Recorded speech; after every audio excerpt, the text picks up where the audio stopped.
শুভ সকালে দেখো আসার পথে ঠাকুরের ফুল, তুলসী পাতা এসব নিয়ে আসলাম। আর নিয়ে আসলাম শশা, কেননা সন্তোষী মাকে শশা দিতে হয়।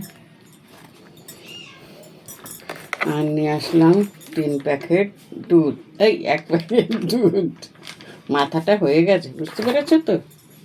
আর একটা ভালো জিনিস এনেছি, এই জিনিসটা সবারই মোটামুটি পছন্দ। দেখো লাউ শাকটা, 10 টাকার লাউ শাক এনেছি। 520 টাকা, তা 500 দিয়ে আমার কি হবে, আমি 10 টাকা নিয়ে এসেছি। তাই এই বাজার এনেছি আজকে বেশি কিছু বাজার আনিনি।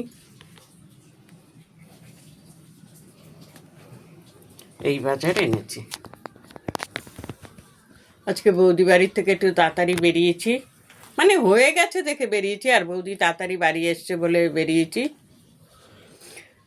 তাই আসার সময় ওই কটা মাল নিয়ে আসলাম। তা এখন আবার আজকে শুক্রবার, অন্য কাজ, আজকে সন্তোষী মায়ের পুজো করতে হবে।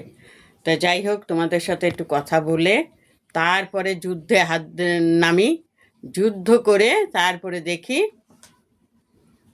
যুদ্ধর পরে কি করা যায়, আরও কোন যুদ্ধ করা যায়। দেখো একটু ঠান্ডা ঠান্ডা ভাব, কিন্তু বাজার হাটে গেলে না ঘাম বেরিয়ে যায়। যাই হোক, তাহলে এখন রাখি, আবার আসবো অন্য কোনো ভিডিওতে।